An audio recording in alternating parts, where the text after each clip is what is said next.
Good afternoon. We are ready to get started, so if you want to find a seat, you'll have an opportunity to visit some of the tables later on this afternoon. My name is Scott, and I host the afternoon show on WBCL 90.3 FM, and we're pleased to be one of the sponsors of this afternoon's Recovery Rocks. We're glad you're here today. We do have a display table set up among the others, so you're invited to stop by and say hi. We have to social distance today, so no hugs, but we have window stickers if you'd like one of those. We also have a prize pack that you could sign up to win, and we're just going to have you do texting to sign up to win today instead of having pens passed around and all that sort of thing. So we all have that one person in our life that we can count on anytime, any place. And you're probably already thinking of that person in your life. And this fall, we're giving you an opportunity to do something special for that person. We have what we call our Lean On Me contest that starts this coming Monday. And every Friday through early December, we're going to give one of our listeners a chance to win $150 for you and $150 for that special friend. And all through the week, we qualify people for the opportunity for that Friday morning drawing. So we invite you to find out more about that and see how you can qualify on the contest page of our website at WBCL.org. A couple of things to get started with. Remember, as you're out and about this afternoon, to still maintain that proper social distancing of 6 feet, and just follow the blue marks that are on the ground and space out appropriately as you're visiting the different tables when you get a chance. Masks must be worn at all time. This is the only moment that I won't have mine on, so you can understand what I'm saying. But if you need a mask, you can get one from the check-in table or from the Mom of an Addict resource table. Hand sanitizer is available at the check-in table, at several resource tables, and at the bottled water table. And by the way, the bottled water is free, and it's just beyond the sound set up there toward the back of the auditorium. Be sure to visit the food trucks, One Love and Whip and Chill. Restrooms are available in the parking lot. The trailers are set up to my right, your left, as you're looking at me. And we want you to have plenty of time to connect with people at the resource tables, but we do ask that while we have speakers on stage, you do stay seated and turn your attention to what they're saying up here. And please do silence your cell phones as well and all other electronic devices. So if you haven't taken a seat yet, I'll give you just a second to make your way there, and we're going to bring on Mary. So please find your seat.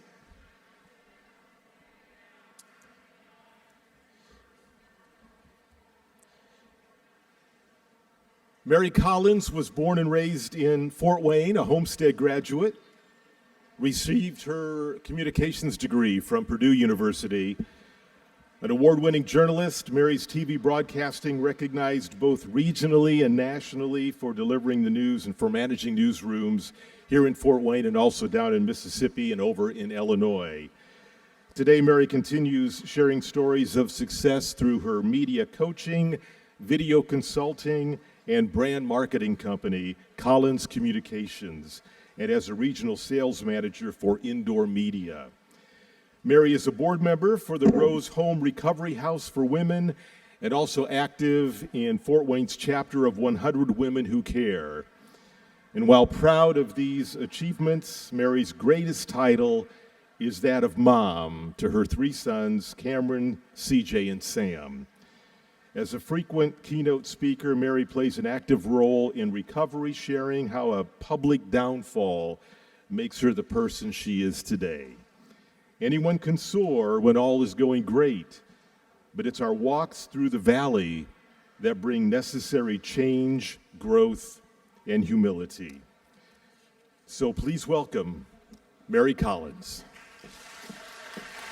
Thank you.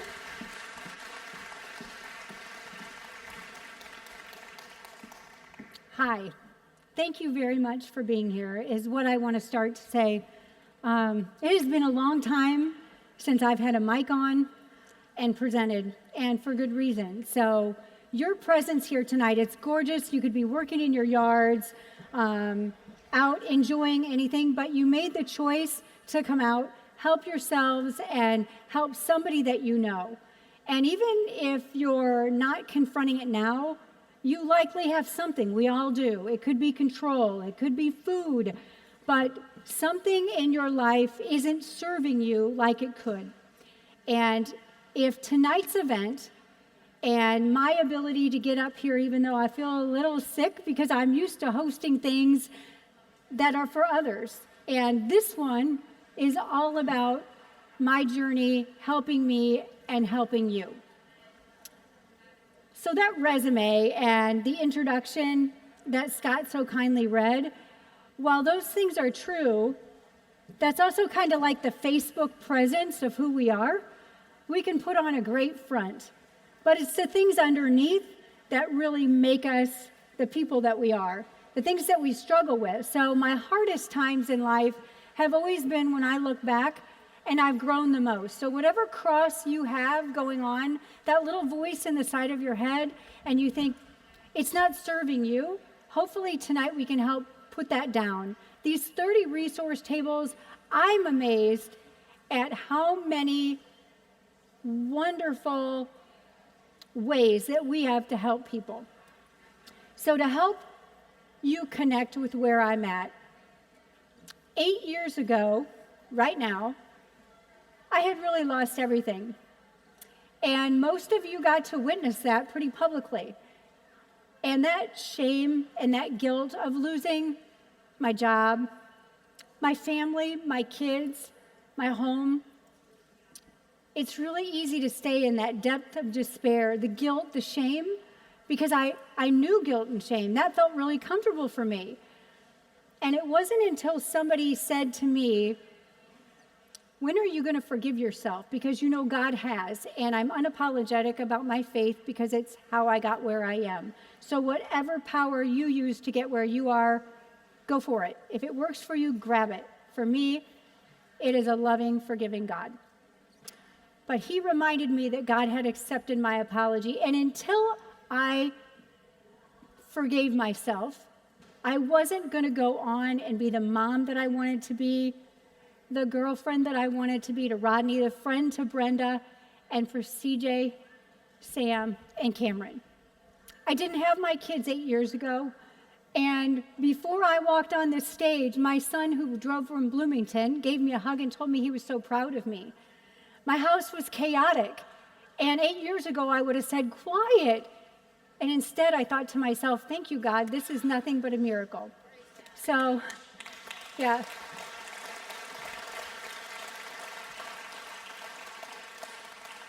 Miracles happen, and for those who share tonight, they are stripping themselves down to the core to share with you where they were and where they are.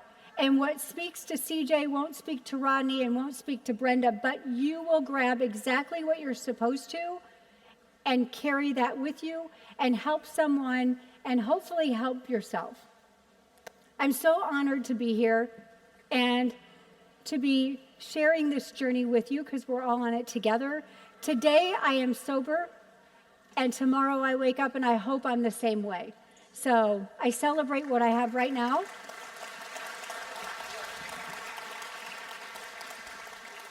And I get the chance to take off my armor, crawl out from under the shell that I'm so comfortable in, and just say it like it is.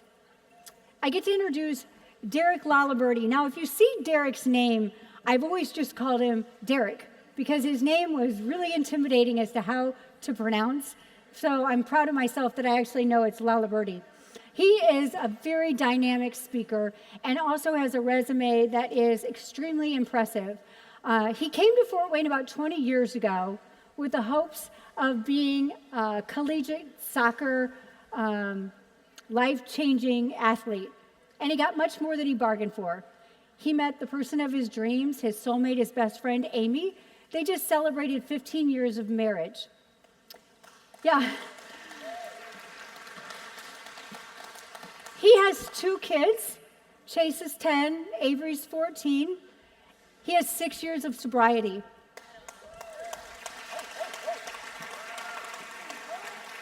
He's the chief sales officer for a company named Rufel and Hoffman Weber Construction. I'm not good at following a script or a prompter, so whatever comes out, I apologize.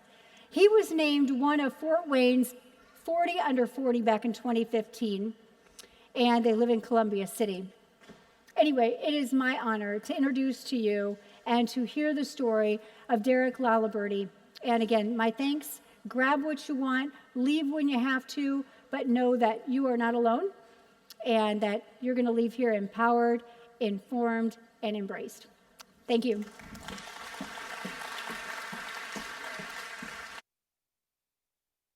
Good job. Is this thing on? I like to just get right into these.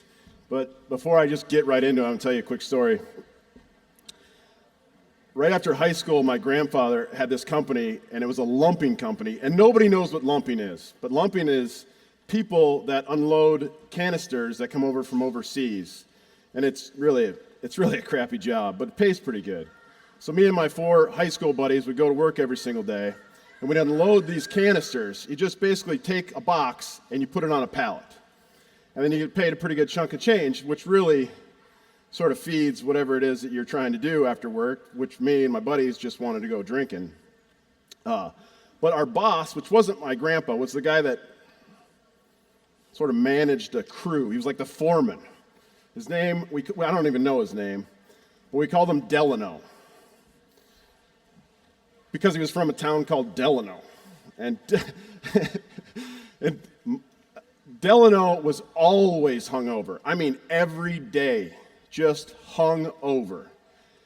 And I don't know if he had really a lot going on in his life, but I remember all summer him talking about going to see this guy named Van Morrison. Some of you know Van Morrison. He couldn't wait to see Van Morrison. He talked about Van Morrison every single day for 3 months. Can't wait to see Van Morrison. It's going to be the best weekend ever. And he put so much hope and expectation in seeing Van Morrison that when he came in the next Monday, his face was so red, his head was down on the table, and I'm like, Delano, talk to me. How was Van Morrison? And he looks up. I mean, his eyes were just completely bloodshot, and he goes, he sucked. And I'm like, what? You've been looking forward to this all? And he's like, yeah. He's got all these hit songs. He just stood there, sang them, and didn't do an encore and left. So I drank the whole weekend. I'm like, well, that's not really a shock. But the funny thing is, I laughed at him, thinking, oh, that's never going to be me. Turns out it actually was me. But before I got here, they're like, what kind of microphone do you want? Do you want a microphone, or do you want a handheld microphone? And I thought, well, I'm going to read what I wrote. And I thought about Delano. And I don't just want to stand there. So I better opt for this microphone. So I'm just going to jump right in. That was actually funny. You didn't laugh. So right now I've already deducted points from my speech when somebody asked how it went. Okay, you ready? Here we go. I drank the vodka bottles. I drank the vodka bottles on the plane. Captain Whitaker, on the 3 nights before the accident, October 11th. October 11th, October 12th, and October 13th and 14th, I was intoxicated. I drank all of those days. I drank in excess. On the morning of the accident, I was drunk. I'm drunk now. I'm drunk right now. Because I'm an alcoholic. Those lines are from this movie called Flight. And Captain Whitaker is played by Denzel Washington. And if you haven't seen that movie, sorry. Spoiler alert. March 13th, 2014. This is a letter I wrote to my wife 5 days removed from my last drink. We had not spoken since. Amy, I just got off the phone with Mark. Mark's the pastor that married us. And I had to lock the door to my office and turn on music so no one would hear me sobbing. It's really amazing that you can have a conversation with someone who can hear the awfulness of what you're telling them,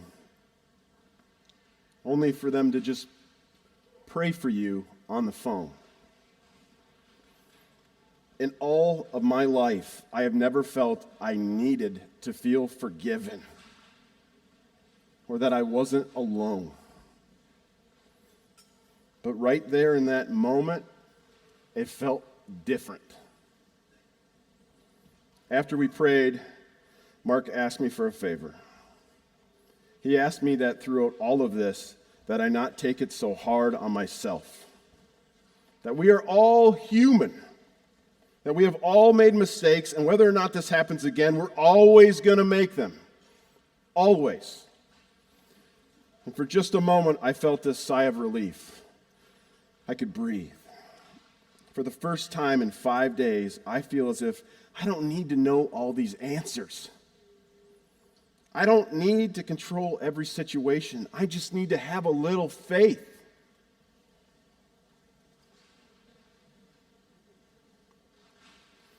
I know that I may need forever to gain your forgiveness, but I don't want it until I've earned it. But today was a good day because I felt God's forgiveness.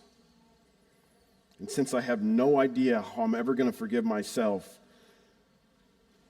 that felt a little surreal. And just when I thought I couldn't cry another tear, I started sobbing again. So before God, I have to confess that I have never loved you like I love you now. And regardless of whatever happens to us, I will never forget about what I did to make me realize it. When you have to ask for God's forgiveness first, the mistakes you've made are always far more severe than they've ever been before. I told your brother this morning, I told your parents last night, and I told Mark today. My path is getting clearer, and that path is leading me to church on Monday nights to this program called Celebrate Recovery.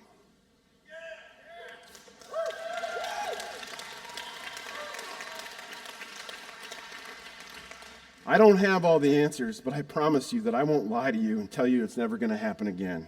I've done that before, and I won't do something wrong, but I will always do my best to be this man you want in your life, a man that deserves you, a role model for our kids, a friend, and someone who will never put you in a situation like you experienced on Saturday night. I read this quote yesterday that stuck with me, and I thought it was really relative to what I'm going through. It said, "Start where you are, use what you have, and do what you can." So, today I'm going to tell you that I'm an alcoholic. And all I can do is start where I am, use what I have, and do what I can. I know if I just focus on that, maybe God can fix this. And I can be the man I know that I am, and not the man I'm afraid to be. The last craft beer I ever drank that I remember on that night was called Live a Rich Life. I kept it.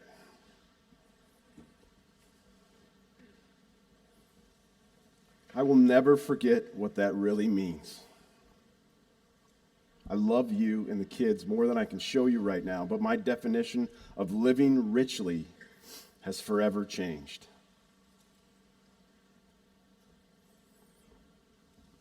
That was 6 years ago. 6 years ago. Thank you. 6 years ago, I really believed that I was an alcoholic. I mean, why wouldn't I? 5 days earlier, I got so drunk and blacked out to the point of no return. I mean, no return. I really thought the booze was the problem. But now I know it was just gasoline right on that fire. September is Recovery Month, and recovery is a special place. It's special because those that have taken on recovery and have worked the steps have something in common. We all know it's not easy. It never goes as planned, but most of all, recovery is messy. It's really, really messy.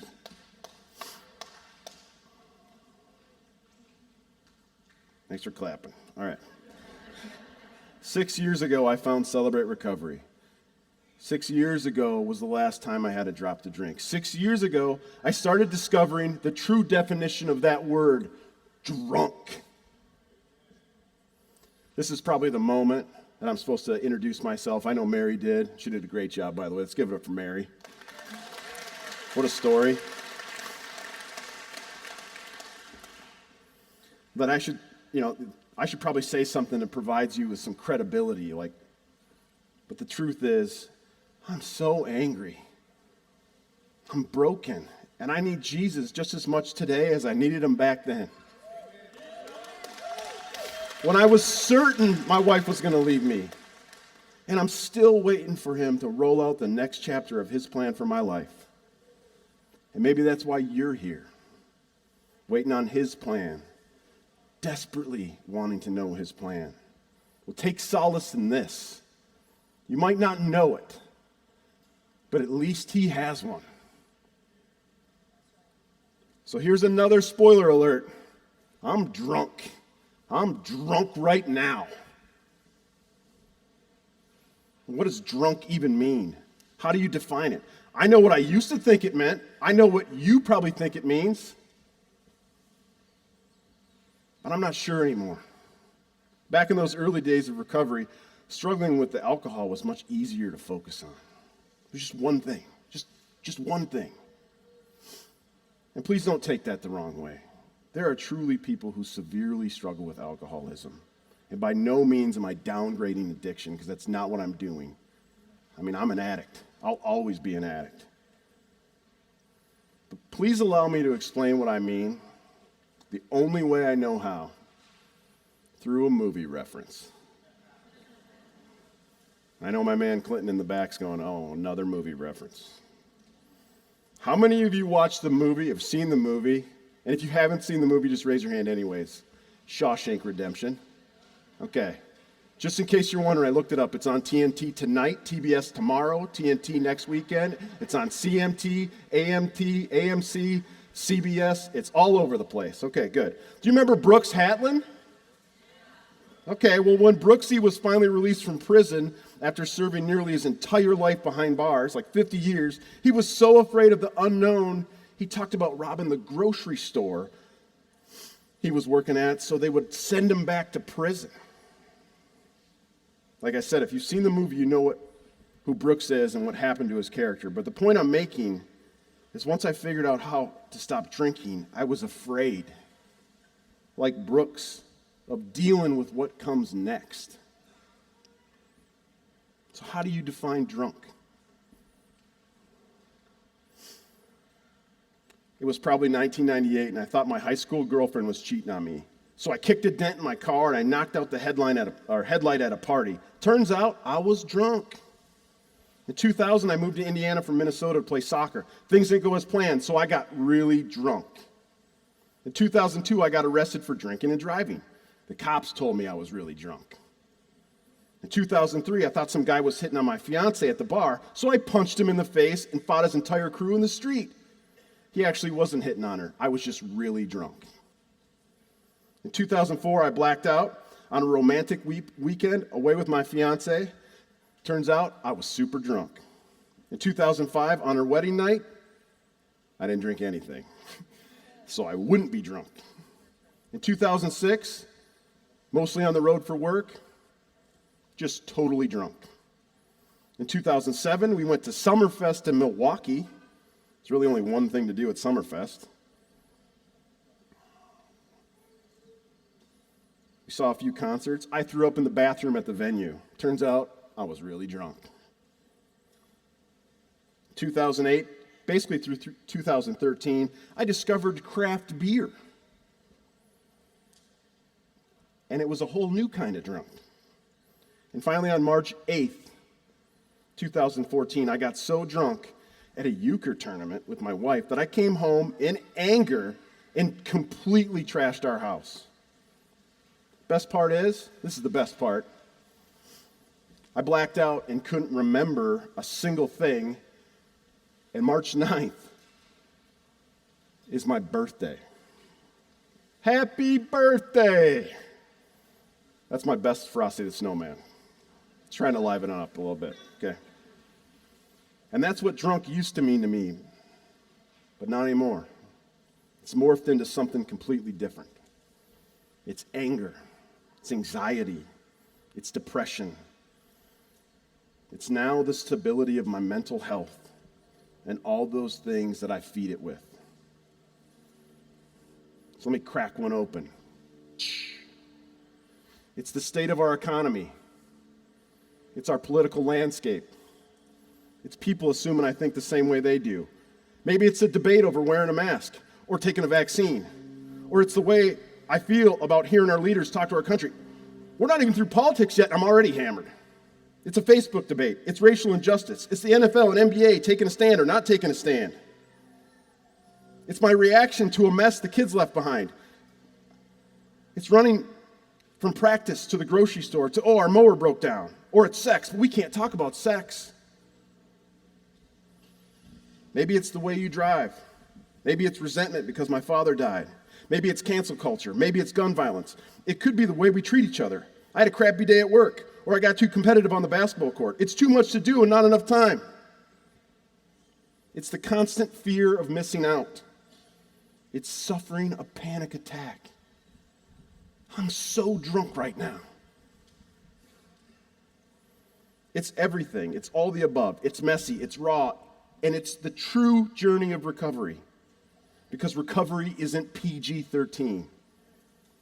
Recovery's rated R. I really didn't want to come up here and give you a testimony. I really just wanted to preach. At Celebrate Recovery, they tell you can't preach, just give the lesson. I know, I led Celebrate Recovery. Okay. I really didn't want to get into the details of my story. I've mentioned or told my story so many times, it feels like a pop song you can't believe is still on the radio. After like a year, it's like, man, is that thing still playing? 6 years. Because this isn't a story about my glory. It's a story about his. But in this setting, I got to give you some context because it's really critical for what I'm about to share with you. Everything that is good in my life is a direct reflection of God's grace. Everything, because I didn't deserve any of it. He always provides. Bob Goff, who is my homie, met him once, tweeted this week, "Grace never seems fair until you need a little." I love that quote. Recovery is about one thing. Spoiler alert, it's right behind me. Even after I married my wife, I carried around this resentment towards living here. I hated Indiana. I'm sorry. I just hated it so much. I never got to see my teams play. I never went fishing anymore. I haven't seen my old friends in forever. I can't tell you how many times I shouted at God for bringing me here. Why did you do this to me? And then, sometime in early April of 2014, after barely communicating with my wife and the uncertainty of our marriage and our future looming, I received a message from her. It said, "I love you, and I know in my heart you are the man for me and would do anything for us. We support you fully and want you to know you are a great father and a great husband.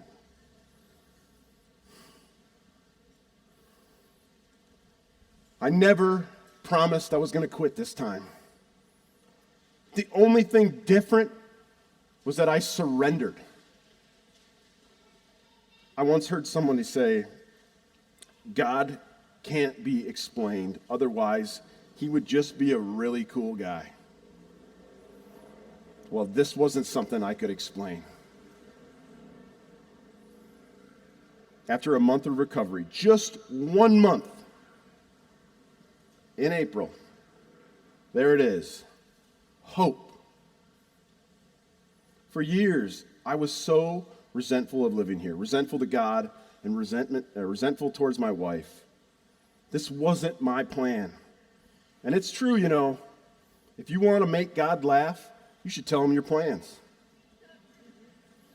Because God used my wife. He used my wife and the uncertainty of our marriage to bring me closer to him. And all this time, I thought I was moving to Indiana to play in the MLS. And most of you are probably like, what is the MLS? Later on, I went on to lead our Celebrate Recovery at the chapel. And for a couple of years, the amount of hope I got in the form of return on investment was enough to keep me going for a lifetime. I met people who literally died of an overdose. I sat with fathers who saved their child's life by injecting them with Narcan. I have friends who went to prison, friends who suffered from abuse. I met people who have struggled with porn addictions, who've had affairs, who went through awful divorces. I met people who have literally been involved in serious crimes. They've dealt drugs, been involved in gang violence, who have failed suicide attempts, who inspired me, who motivated me, who never judged me, who supported me, who confided in me, who loved me. And all of them have been witness to the light. I mean, every single one of them, the same perspective as I do. We all share that one single thing in common: hope. These people are hope dealers.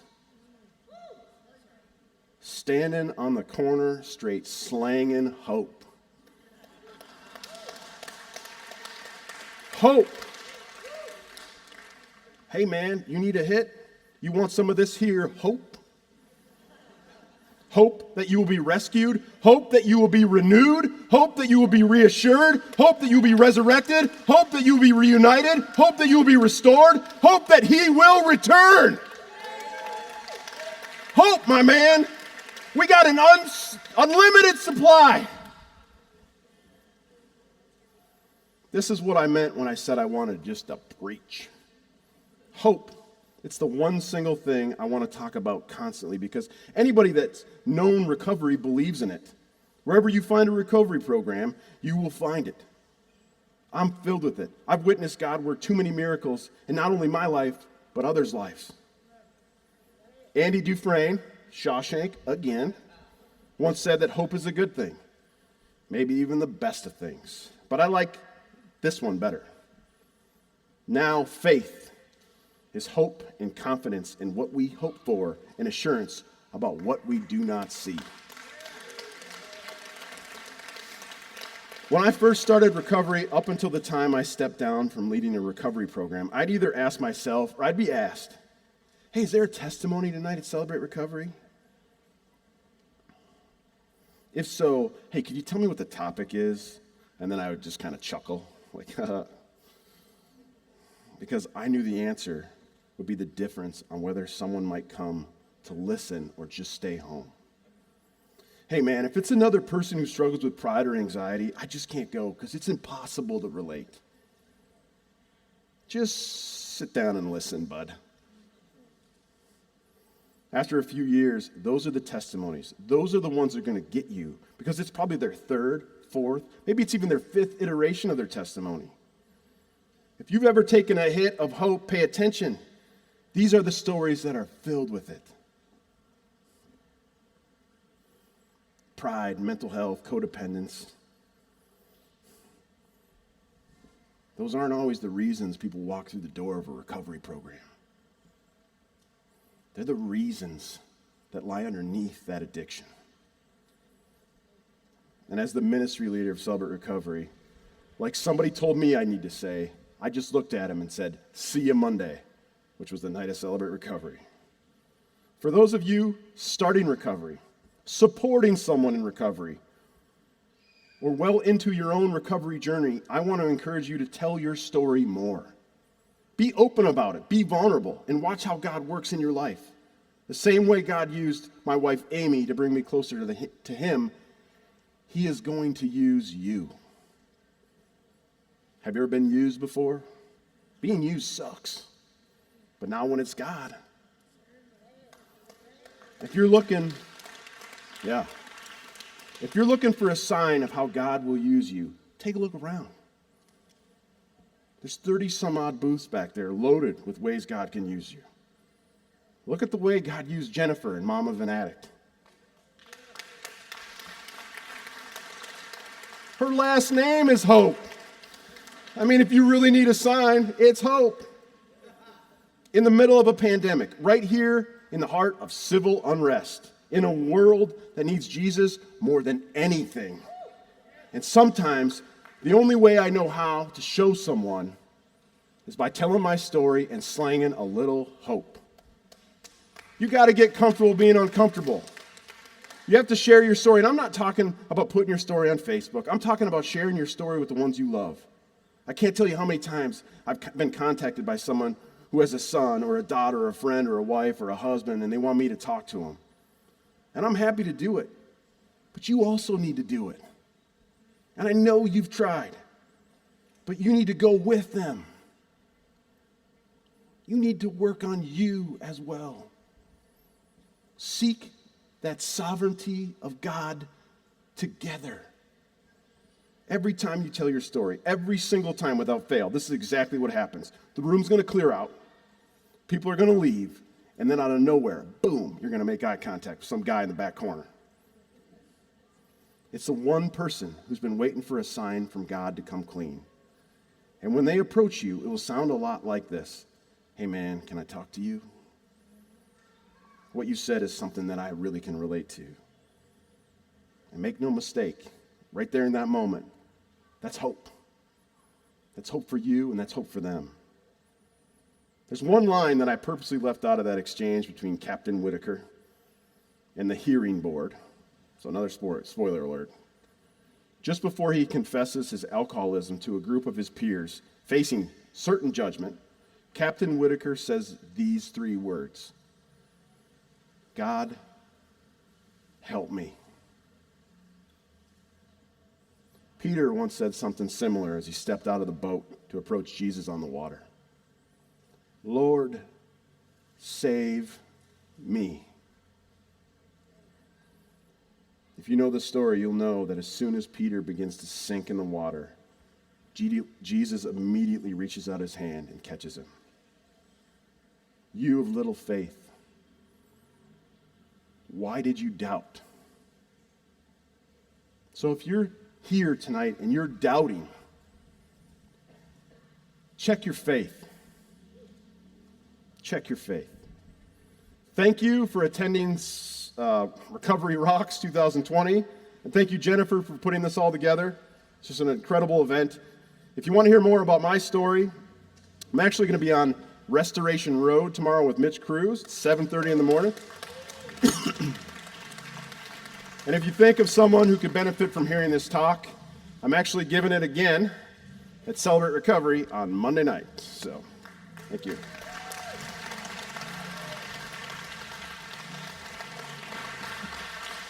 Okay. Awesome.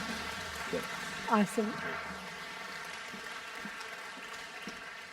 Is he not the best? A hard act to follow, right? Everybody gets up when Derek leaves the stage. So how did all this come together tonight? 6 months ago, if you would have said the name Jen Hope, I would have thought, sounds familiar? She gave a talk at a women's group that I belong to, and it was about her group, Mom of an Addict, Inc.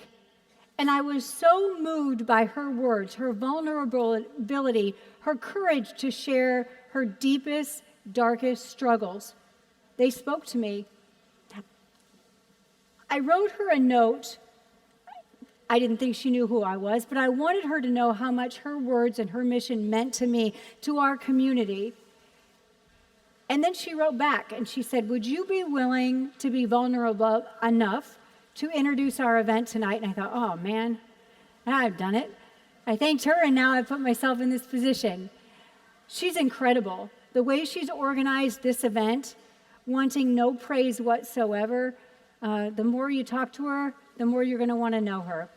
So H.O.P.E organized Mom of an Addict, Inc. It's growing by leaps and bounds. But even more miraculous, here to talk with her tonight is her son, Jake.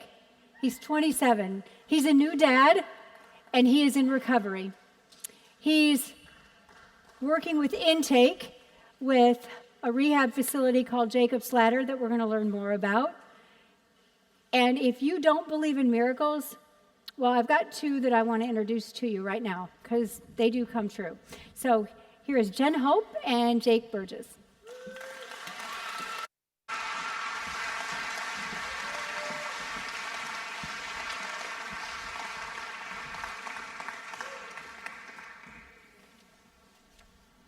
Let me get on the right page here.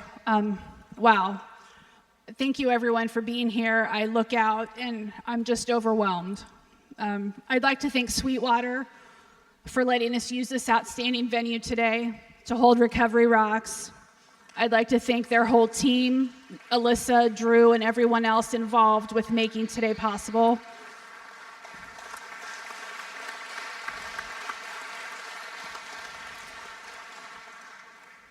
It's a freaking awesome day to be here together, so thank you. I need to take a moment and thank our event sponsors, WBCL, Allen County Drug and Alcohol Consortium, New Beginnings, the Bowen Recovery Center, Fort Wayne Recovery, Allendale Treatment, the Chapel, the Rose Home, Farrington Specialty Centers, Inspiration Ministries. I love it. And the Isaiah Initiative 18. Today wouldn't have been possible without all of you, so thank you very much. I want to thank our amazing speakers today. I just can't thank them enough for taking their weekend to be here to spread hope. I want to thank the crew of volunteers who showed up early this morning and who are still here making sure that everything was set up and is flowing well. I'm not going to call you each by name, but know that you are appreciated and loved and you make my life better. I want to take a few minutes and address any family members or loved ones who might be here because addiction or substance use disorder affects the entire household and beyond. I'm not a professional. I'm not giving you professional advice. I'm just going to share my heart with you. First, I want to say I realize that some of you may have a child or family member who lost their life to this terrible disease, and my heart is with you. But I hope that what I say will offer you some sort of comfort in whatever shape or form that might be. I'm the mom to 3 amazing kiddos. I tried my best to check off those boxes of being the good parent by working from home, volunteering at school and church, baking cupcakes for sports teams, going to all the school plays, helping with homework, buying supplies for science fair projects, having regular family dinners, and do you know what? Despite my efforts, this horrible genetic disease called substance use disorder still reared its ugly head in my oldest child. I spent years wondering where I had gone wrong and what I could have done differently. I carried a lot of guilt. And maybe if you're here today, you can relate. So I'm the mom of an addict. I remember times listening to other parents talk about the colleges their kids were getting acceptance letters to, or what scholarships they were being offered. I would quietly sit as they talked about their sons and daughters getting great jobs or serving our country or getting a cool apartment, while in my head I was thinking, wow, is he alive? Has he eaten today? Will I get to visit him in jail this weekend? And maybe you feel like that today. I'm the mom of an addict, and I tried for several years to rescue my child. I tried to tell him what I thought he should do because I was certain that I knew what was best for him. I tried to love him enough to make him not want to drink or use drugs anymore. And along the way, I adopted a lot of unhealthy habits myself. I'm a slow learner, I'm not afraid to admit, but thankfully I realized a few things along the way. First, I realized his addiction was not the result of a parenting failure on my part, nor was it a moral failure on his part. Substance use disorder is a genetic chronic illness. Second, I needed to change my conversations with him. He was an adult capable of making his own decisions, but I was pretty much sending him the message that I didn't think he could. Third, I had to learn where my line between loving was and where enabling was. Fourth, I came to understand that I can only control and change myself. And if anything I've said resonates with you, I want to let you know you are not alone. At the Mom of an Addict, we're here for you, so please make sure you talk with someone at our table before you leave. So back to what I've learned. The absolute hardest thing I had to learn was this: I alone couldn't save my child. He also had to want that for himself. If a mother's love was the cure, there would be no addiction, I promise you. What was going to happen to him, good or bad, was ultimately out of my control. I accepted that I could be an encourager without being a controller. I realized it was crucial for me to believe in my heart that God loves him more than I do, and that what I couldn't do, he could. I had to quit playing God and stop trying to manipulate outcomes and trying to force decisions upon my child. But the best thing I learned along the way was this: there is always hope. If your loved one still has a beat in his or her heart, there is hope. And for some, hope lies in heaven. For some, we have hope to find our own joy again, no matter what the circumstances are around us. I've also come to realize that usually what we find is what we're looking for. So I encourage you to look for hope each day. It's there. And now I'm going to hand this over to someone who I am incredibly proud of, someone whom I love very much, my son.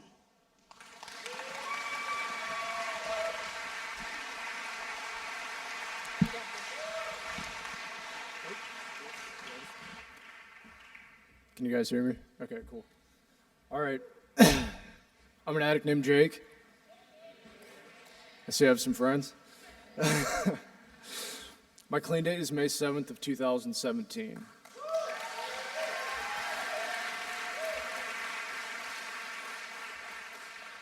Prior to that, I pushed away family and friends, gave up countless opportunities, experienced homelessness, a 3-month bit in Huntington County Jail, 2 trips to rehab in Indy, 2 detoxes at PBH, and moved into halfway houses 8 different times, all before my 24th birthday. I believe that I was born an addict. The very first time I put a chemical in my body, everything changed. I no longer cared about what people thought of me. It was like I had found the secret of life. All I had to do was drink this liquid, and everything was perfect. Then when that wasn't enough, I had to smoke what I called just a plant. Next, snort some sort of powder or smoke something that wasn't a plant. Then shoot something into my veins, all in pursuit of making everything seem perfect. Unfortunately, that process wasn't sustainable. At least I couldn't find a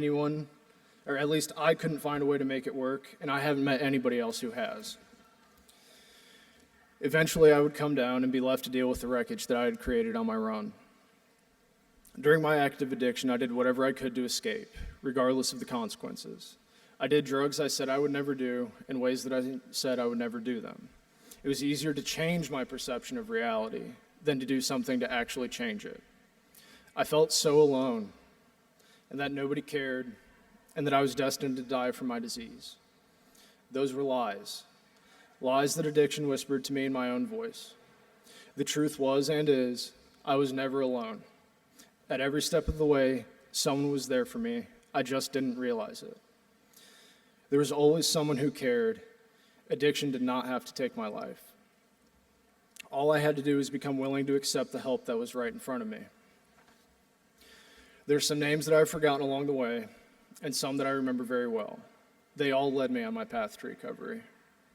My mom played a big role with her healthy boundaries, communication, and support. She guided me to make the right decision. The person at the meeting with more clean time than me, they showed me that recovery was possible. A bunkie in a halfway house named Ryan, who reminded me that I could still laugh without drugs. The counselor at a facility who revealed things about myself that I was blind to. An intake coordinator named Joey, who heard my desperate cry for help and went to great lengths to get me into treatment. And selfless donors to an assistance fund whose money provided me a scholarship to Jacob's Ladder. What I'm getting at is that I didn't do this by myself. Many interactions, big and small, built a foundation for my recovery. I'm so grateful for the people that were there for me even when I wasn't ready to change. Your actions were not in vain. They're all part of my recovery today. My life today is so different than it was in active addiction. If someone would have told me on that sad Sunday morning, May 7th of 17, what things would look like in a little over 3 years, I would have cried with joy. I have an amazing supportive girlfriend and a healthy, almost 2-month-old daughter. I'm an active member of my family. I have true friends that help me stay clean. I have a great job helping still struggling addicts with Jacob's Ladder. If everything goes as planned, I'll be graduating with my bachelor's from WVU this upcoming spring.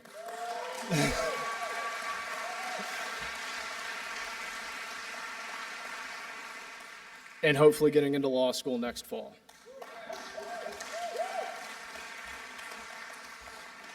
If you're a family member, a mental health worker, an ally, or a person, hold on, I jumped over. So tonight, to everyone who's helped me along the way, thank you.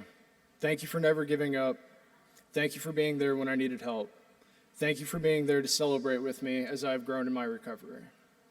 If you're a family member, a mental health worker, an ally, or a person in recovery, I want to thank you too.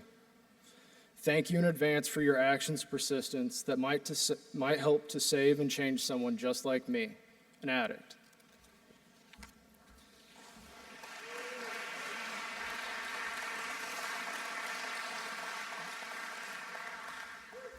Now it is my honor to introduce the next speaker, someone whose name I will always remember. The son of a coal miner, Dr. Kevin Blankenship grew up in a small town in southern West Virginia. After graduating from high school, Dr. B joined the U.S. Army to serve his country. After his military service, he earned both a degree in pharmacy and medicine, then went on to complete his emergency medicine residency at West Virginia University. Dr. Blankenship became board certified in emergency medicine and has worked in numerous medical settings throughout West Virginia. In 2014, a direct family crisis with addiction brought Kevin face to face with significant issues of this growing epidemic and the lack of recovery options throughout the country. Inspired by this experience, Dr. Blankenship has dedicated himself professionally to being part of the solution through directly serving the recovery industry and indirectly combating the stigma surrounding this issue in today's society. This dedication is what has become Jacob's Ladder. Dr. B's actions gave me the opportunity to change and grow back in 2017 when I needed help. If it wasn't for him answering the call to help suffering addicts, starting Jacob's Ladder, I would not be standing here today. His decision to serve the community has saved me and many others from the final outcome of active addiction. I'm so grateful to have the opportunity to introduce someone who has made such a positive impact on my life. Everyone, please help me welcome Dr. Kevin Blankenship.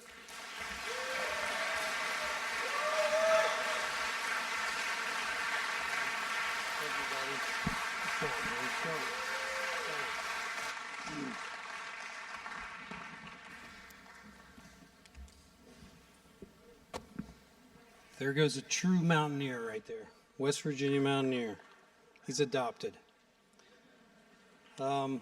Jake stole my thunder there with the introduction. That was a pretty good introduction, man. Thanks.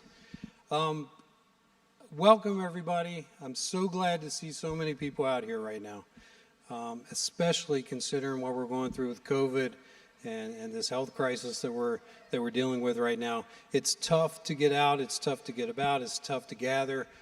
This is particularly tough for the recovery world, as you guys know. So very grateful to see you guys. Thank you, Jen, and everyone for the invite. I really appreciate the chance to come out here and speak. I will tell you at the beginning, I'm not a professional speaker. I think you can figure that out. But I do enjoy the chance to try to share and try to help wherever I can. Like Jake said, I was born and raised in West Virginia. My grandfather was a moonshiner. My dad was a coal miner. Pretty classic, right, from West Virginia. But West Virginia is ground zero for this opioid epidemic. We have, for the past 7 or 8 years now, we have led the nation in per capita overdose deaths. Number one. I mean, that's where we're at in West Virginia. You guys here in Indiana are in the top third, so you're struggling pretty badly yourself. So after graduating from high school, I joined the Army, and I did my time in the Army, and I got out, and I went to WVU, and I got my degree in pharmacy, and I got out and worked for a little while as a pharmacist, and then I went back to med school. And I completed my emergency medicine training at WVU, and I got out and worked as a physician. All that really means nothing. What's really more important from my identity perspective is the fact that I am the father of a young man who is in long-term recovery from heroin addiction, and his name is Jacob. That is who I am now, and that is what I do now. Jacob began struggling with addiction in 2014. That's when I became aware of his addiction. I didn't know what to do. I was a physician. I mean, I'm on the inside of the healthcare system, and I didn't know what to do to help my son. Just like Jen, I started thinking, what have I done wrong? Where did I fail? Carrying that guilt and that shame, and what did I do? What should I have done that I didn't do? So I reached out and I talked with folks in the industry, and I asked for help. And I found out pretty quickly there wasn't a lot of help. There aren't a lot of resources out there.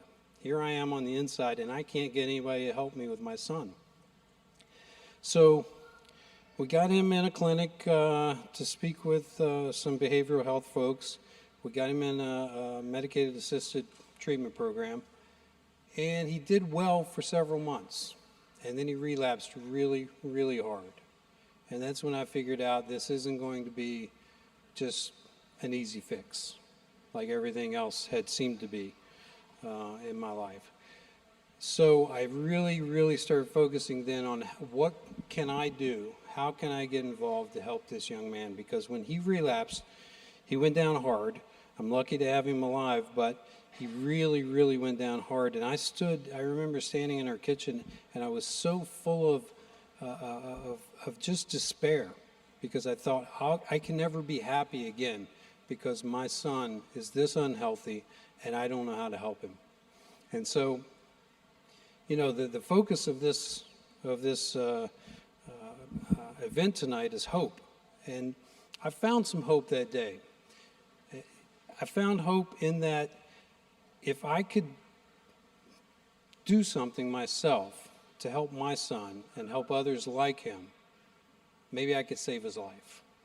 And that's kind of what started my focus on trying to help make a difference in the addiction world. And that's kind of where Jacob's Ladder came from. So Jake's journey took him to a treatment program in Arizona called Back to Basics. It's a 6-month program, and I chose that specifically because I wanted him to have more than a 1-month treatment. We have a lot of these 1-month programs, and the reason we have these 1-month programs, by the way, is because that's what insurance will pay for. Not because they work. Some people do well in them. Most people don't. About 8 to 10% of people will do well in a 30-day program. That's not a great record.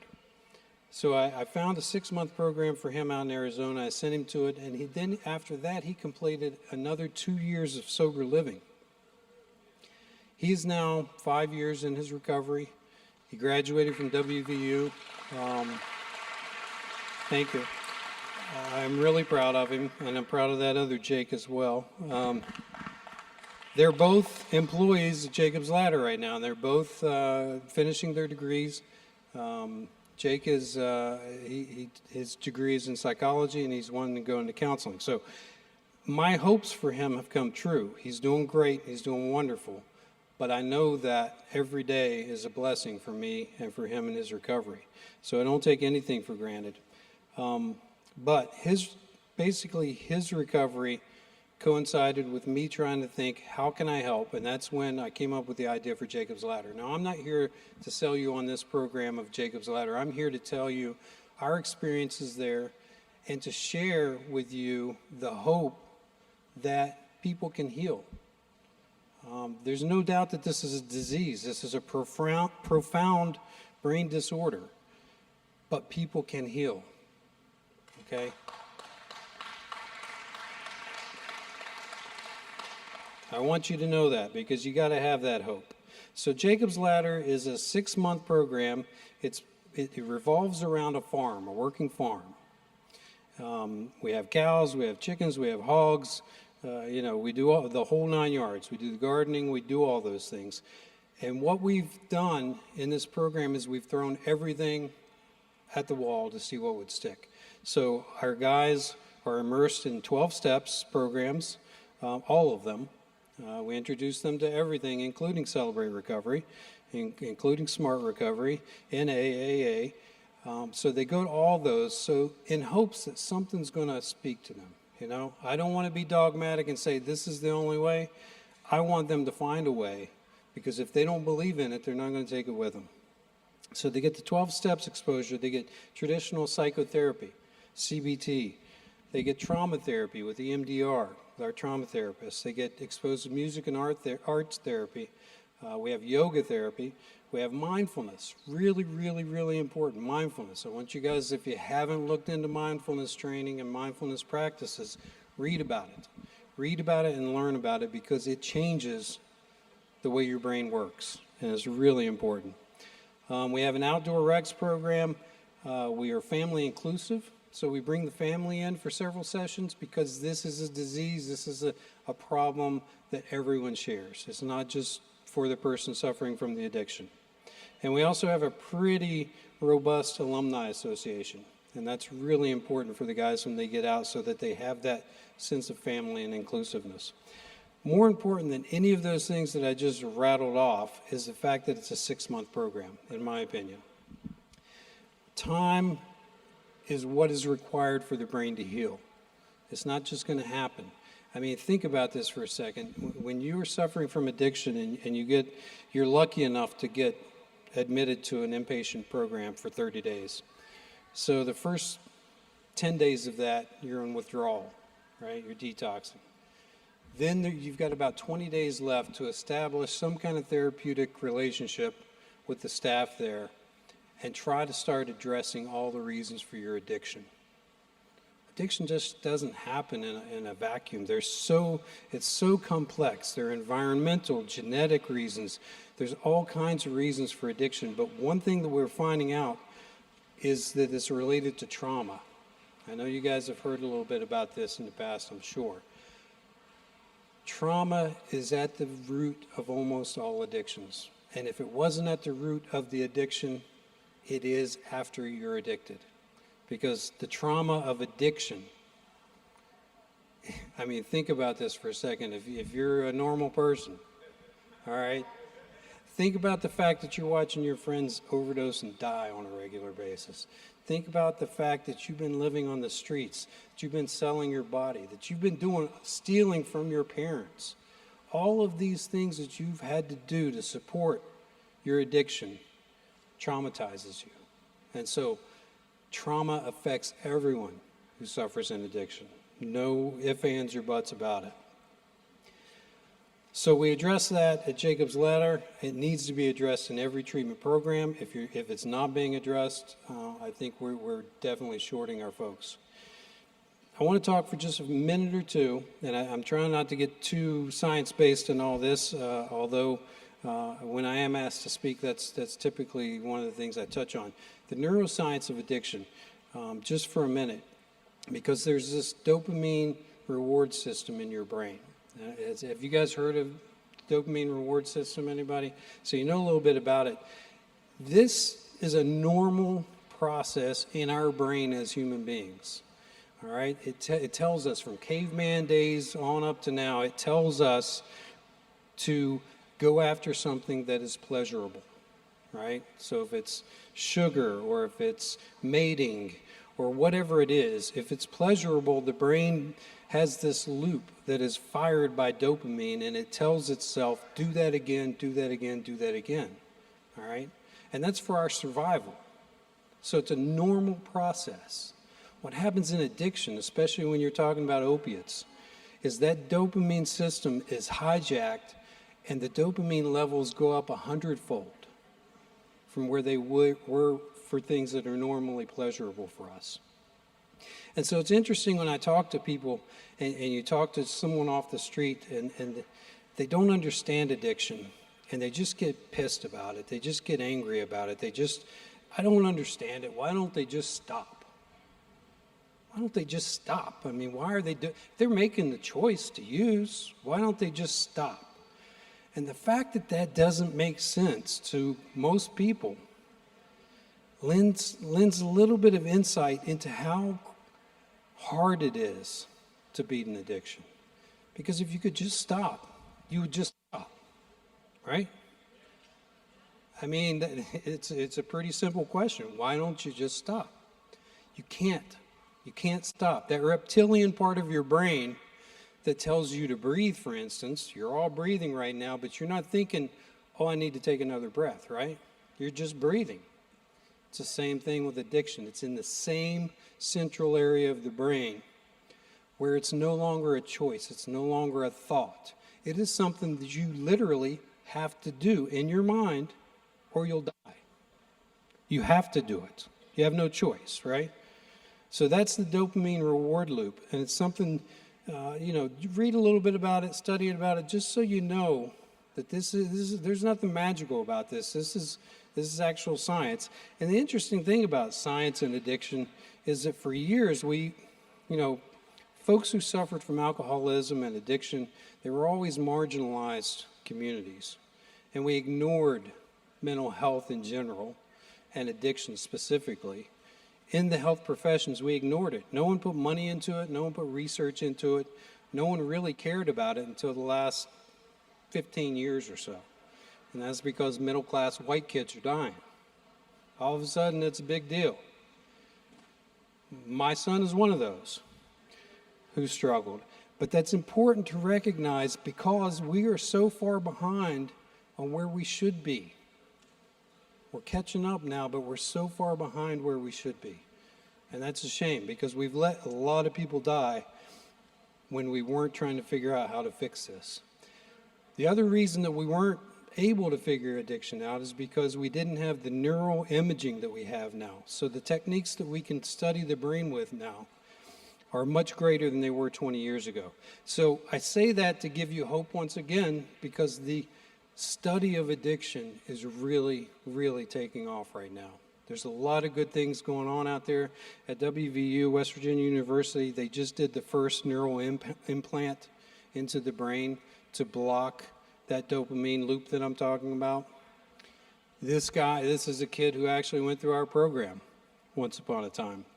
And he got this implant, and we're watching to see how this works because they're hoping they can turn off that reward loop and that they can heal him from his addiction.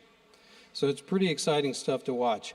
The other thing, I mentioned trauma a little while ago, and there's something called the ACE score. Have you guys heard of ACEs? It's Adverse Childhood Events. And they found in folks who suffer from addiction, there's 10 different things that they look at, and they all involve household dysfunction, abuse, neglect, in some form or fashion. So, as the father, did he die of suicide, or was he in jail, or did he use heroin? Those kinds of things. And if you have 4 or more, you're 10 times more likely to suffer from addiction. And these are things that we're just kind of figuring out and just kind of learning and paying attention to that give us an idea of how we can help people heal from their addiction. So it's really important. Who's heard of the Rat Park experiment? You guys have heard of that, I'm sure. Bruce Alexander did this experiment. Basically, there was this experiment out there where they put a rat in a cage and gave him water versus cocaine or heroin. And the rat always drank the cocaine or heroin until he died, until they overdosed and died. Bruce Alexander flipped that around, and he took the rat and he put it in this big rat cage with other rats, with toys, with things to do, life to live, and he gave them the same options. And most of the rats, 9 out of 10, didn't use their drugs. Go figure, right? Because they had something else to live for. There's a quote by Johann Goethe. He says, if you treat a person as he is, he will remain as he is. But if you treat him as if he were what he ought to be and what he could be, he will become what he ought to be and what he could be. Think about that for a minute. How do we treat our marginalized communities? How have we treated them up to this point? They're addicts, right? Always going to be an addict, and we look at them that way, and that's the way we treat them. And guess what they do? They keep using, right? What are the barriers right now that we're up against as far as getting people the help that they need? The most important one, in my opinion, is stigma, right? Stigma is external and internal. I mean, we as families are ashamed to talk about our loved ones in addiction. And the community at large shuns people who are in addiction. And we've done that for years. We've done that for decades and generations. Stigma is the biggest barrier to getting people in. We all have prejudices. We're all born with prejudices. And one of the prejudices we have towards addicts in general, we look down on them, right? This is something we have to overcome, we have to examine. So everyone has this prejudice. You have to examine your prejudice, learn from your prejudice, and not weaponize your prejudice. All right? The other big limiting factor is treatment availability. We don't have enough long-term beds out there. Programs like Jacob's Ladder, or some of the programs that I was talking to out here who have long-term options, those are necessary. You have to be able to have the time and the surroundings in order to let your brain heal. The big hurdle for that, insurance. We've got to change the way that we pay for treatment for mental health in general and addiction specifically. I get on the phone on a weekly basis with insurance companies and I argue with them. I just got off the phone yesterday. We've got a young man who's in our program for 2 weeks. He attempted suicide a week before he came in. He's addicted to cocaine, heroin. He says that if he leaves, he will use the day he leaves. He denies cravings. Guess what they told me? He can be treated as an outpatient because he's not even craving. This is a physician I'm talking to, right? And I said, well, I think you're missing the point. He says he'll use the day I discharge him. I think that's a craving. He said, well, I'm sorry. He denies cravings, so we're discharging him. 2 weeks. He tried to commit suicide a week before he came in. That's what I deal with, trying to get insurances to pay for treatment in this country. And that's very important that we have to address that. The other big hurdle that we're having right now, and I'm sure you guys are experiencing this, and that is COVID.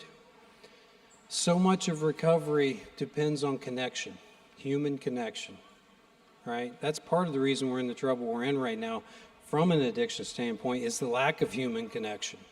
We've got these cell phones that we all carry around and we text one another rather than face-to-facing one another. That's how you unload and process all that stuff you carry around with you is face-to-face interaction with human beings. We're not doing that anymore, and unfortunately that's making us more prone to addiction. So COVID's a big deal. Try to work around that. Try to stay connected. Pick up the phone, call your loved one, call someone who needs help, and check on them. Hope. We're talking about hope tonight. What is hope, by the way? Hope is, generally speaking, you can hope that the weather is nice tomorrow, right? That's hope. But there's nothing you can do to affect the weather tomorrow, right? So that's kind of more just optimism than anything else. Hope that really matters is hope that is combined with a plan, a motivation. That's what hope does to human beings, and that's why it's so important. And that's what I felt that day when I was standing in the kitchen thinking about my son's life. I felt hope, and I started planning. Hope's meaningless unless you do something with it. Take it and run with it. Combine it with love. Cultivate that. Right? Do something with it. All right. What can you guys do? I always like to leave you with an action plan. These are the things you can do. The first thing, and usually I'm talking to parents or loved ones of someone who's struggling. And so I'm kind of aiming this at you. Educate yourself. Learn as much as you can about addiction. Don't take for granted that the people you're depending on to save your loved one know what the heck they're doing. You should be the expert. Learn everything you can learn. Read everything you can read. Study. Become an expert in addiction. All right? Number 2, communicate. And by communicate, I mean be honest in the way that you deal with your loved one's addiction. Be honest with them. Be honest with the people around you. Be honest with your communities. Get up here like he did and tell your story. Tell it to anyone who will listen. I'm not ashamed of my son. I'm proud of my son. And I have been from day one. I'll not hide the fact that he struggles from addiction. And as a result of that, I've helped many, many people. And he has done the same. And the last thing, activate. All right? Educate, communicate, activate. And by activate, get involved. Look at what you're doing right now. You guys are activating right now.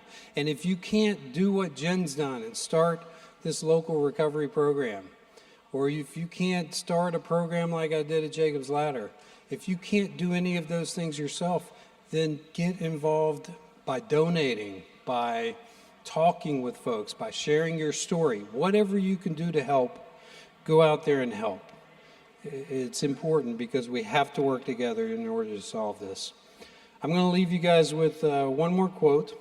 It's by Paulo Coelho from The Alchemist. Has anyone read The Alchemist by chance? A couple of people. I love this quote.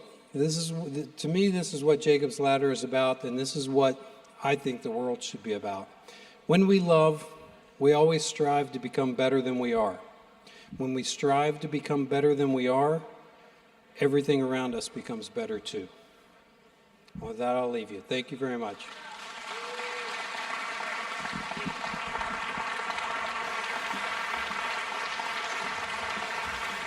Thank you. So there you are. Thank you. Beautiful. We had fabulous speakers. They shared. They were vulnerable. I had somebody very close to me in one of my home groups say, if I only would have not been so ashamed that I gave this to my son. I couldn't talk about what was happening to my son because everybody went through addiction with me. If I just had talked about it, maybe my son would still be with us today. Here's what I know today. We can't outrun it. We can't out-eat it. We can't outthink it. You can get sober and you can quickly put another problem right in there. But when you get your thinking, for me, I call it a thinking problem. When you get your thinking right, it's actually a superpower. A lot of people go through life and they don't know what's the matter with them, but they know something is. We actually know. Isn't that cool? We have the solution. So grab it and go get the miracles that are awaiting. It's not our plan. We have no idea. That's a great part. We have no clue. So enjoy the ride, get the miracles.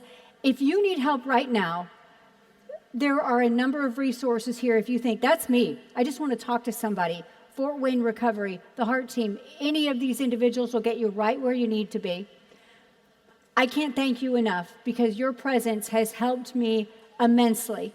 And yeah, this has been fabulous. So thank you, everybody. Have a great night. Grab information, and God bless you.